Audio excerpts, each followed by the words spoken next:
Kisa nyumba ya urithi, wako visa haviishi. Mkwe umempiga biti, kwangu hataki kuishi, au kwangu usiishi. Tatizo nyumba ya urithi, vituko, tamaa, mimi najitahidi. Kwa ujio wa ghafla? Ndio. Ujio wangu mzee wangu, bila shaka kuna mambo mengi sana. Mimi na wewe.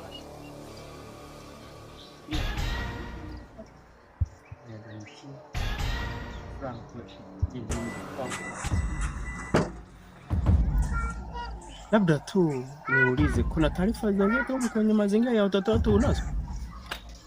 Kwamba kijana wetu huyu anaishi vibaya kwenye mazingira. Sijui umekuja kwa ajili ya kumpangia mipango unayoitaka wewe au sijui. Mipango kama ipi? Nataka kufuata wewe, mimi hajaniambia. Ametumia busara kufanya hivyo. Kwa maana mimi nimemlea akiwa mtoto mdogo akiwa safarini. Nadhani umekuta hakuna kilichoharibika. Sawa? Kutumia busara hii anataka uhuru wa moyo wake uenda, ili taarifa zikufikie bila yeye kukukanya. Eti kuna mambo hayaelewi kwenye mazingira tu kumeishi hapa.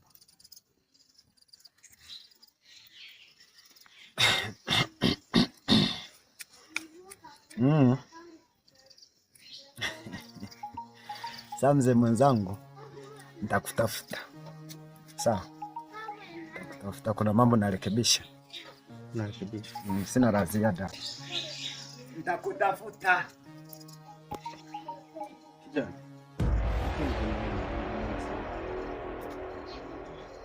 Yaani mzee kama ulivyomuona. Ni maisha ambayo. Haya, lakini amesema atanitafuta. Ila akinitafuta nami nitakuwa na kuongea zaidi, kwa maana nimeona hapa kama amesasa. Shukrani mzee wangu. Ila naomba mkitafutana hivyo mtakavyoongea, naomba unijulishe. Mimi nitajitahidi kwa hali yoyote. Nitajua nini ila naomba wewe unijulishe. Sawa. Haya, amani hapa. Sawa.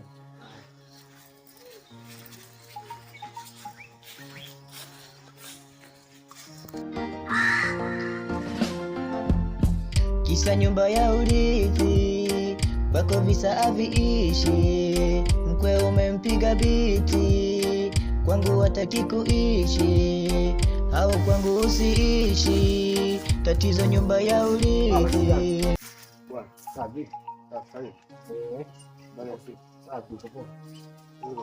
Nimekutana na mzee Pita hapa, anasema juu na matatizo nyingi, kama ngoja nifike tu tuongee na matatizo tunaisha kuyamaliza. Dai asikilize, halafu nasema siri sio changamoto gani tunaweza kuongea. Mzee ndo ananisumbua. Ile changamoto yenye uliniambia juzi ndo bado ni changamoto, yani hiyo. Yaani mzee, sasa nikipiga moja haikai, mbili haikai. Tatizo ni kwamba baba anamtaka mtoto wako au anafanya vizuri. Kwa sababu majuzi hapa ni jana ndo wakati natoka kazini huko nikakuta mkango analia. Bwana vipi? Kaja kuniambia kwamba kilichotokea ni kwamba mzee amemtisha kwamba yani mke wangu asipomkubalia baba kuwa naye kwenye mahusiano, basi tujipange kuondoka. Ndo anavolenga sasa. Na ni matatizo kweli, kama ni changamoto. Kumbe ndugu yangu napitia kwenye kipindi kigumu. Sasa hivi kikubwa tu. Na upo kwenye harakati gani sasa? Unataka umdhibiti vipi? Uone kama aweza ushamtafutia wazee wa kumshauri kuongea naye. Yaani hapa unavoniona hapa nilikuwa na mzee Pita alikuja hapa tukapiga story moja mbili hivi. Sasa baada ya muda akaniambia kwamba nimwite mzee. Nikamwita nini, salamu nini, maongezi, ila katoka hapa akiwa amenuna. Kafukuza mzee Pita. Wamekataa kata. Yeye anasema kwamba si atamtafuta, sasa sijajua nini kitaendelea. Afu sema au ufanye hivi. Kama atajingua uende kwenye uongozi, kwenye hatua ya serikali. Unajua siwezi nikaenda kwenye hatua si za serikali kwa sababu hii ni mali ya mzee. Na ukiachana na hilo, bado hivi vitu siwezi nikaviwekea masharti kwamba nini na nini, labda nikujipanga ndio na maisha ya kwangu. Kwa umeshapanga mbinu gani hapa? Yaani hapa sina mbinu yoyote. Sema labda nimepata mchungaji.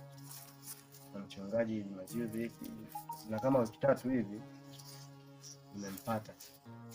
Hapa ndo nataka nimpigie ili nione kama nitamhusisha jambo langu. Hapo ndugu, naona umefanya vyema. Kama umeamua kumtafuta mchungaji, ni swala la mchungaji hapo umeongea point. Kama mchungaji akija kuongea mambo, akija kuomba, akakushauri mambo yako yatakuwa yanafanyika. Mimi hayatakuwa yanaenda vice versa, sawa? Sasa mimi nikwage, ngoja niondoke, kuna mambo nyumbani nianza jakaa sawa na mimi mwenyewe. Unajua basi. Asante.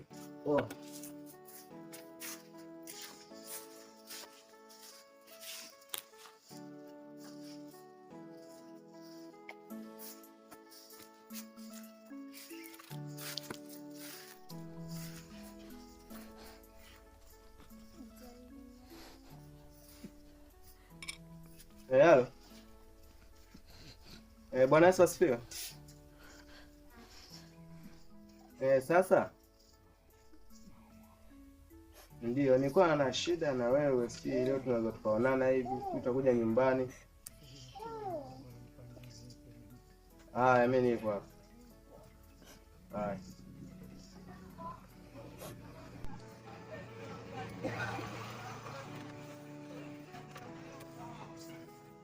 Na mchongo ambao nilikuwa nafuatilia, ila mpaka sasa hivi sijaona. Hapo wakati nafuatilia nilikuwa nataka kununua machenza, tunaelewa. Sasa yale machenza ndio bado ni madogo. Sasa nakuwa nataka tufuatilia awe anakomaa shakoma, tunakuja tunachukua sia, tunaanza mwanangu sio mambo kama hayo. Kwa sheria ngoja nikuoneshe. Njoo basi. Unaona mchongo mwanangu? Hiyo mali ndio yetu tunataka tuzivunje sisi, unaona? Shakoma sasa hivi. Sasa tunataka kununua au unasema hizo.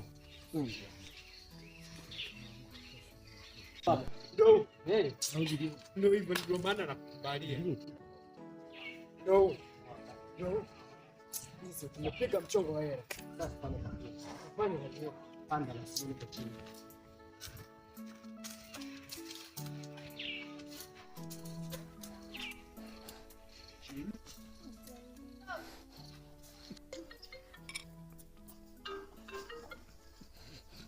Naam. Hapo umeshindaje mchungaji? Amina. Mbona sasa ndio ileta changamoto na wata hapo kujaka sana kana kidogo sasa hapo kuna amani hapo. Hilo ni kweli.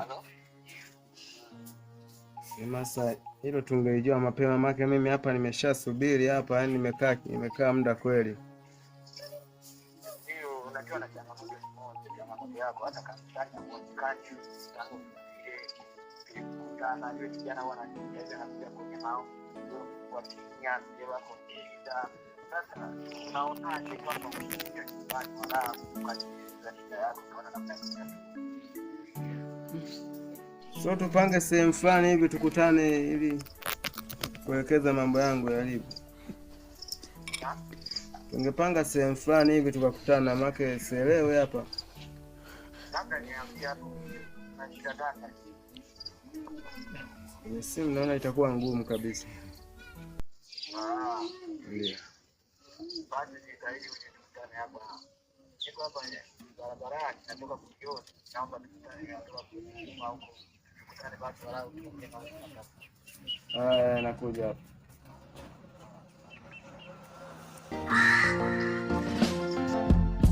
Kisa nyumba ya urithi wako visa haviishi, mkwe umempiga biti, kwangu hataki kuishi, au kwangu usiishi, tatizo nyumba ya urithi. vituko, tamaa, mimi najitahidi dadi wewe.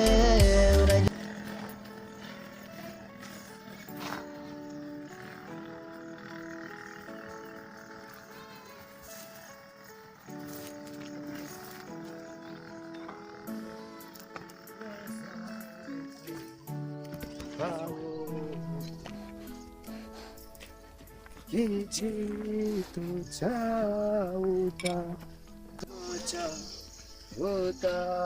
Bwana mchungaji.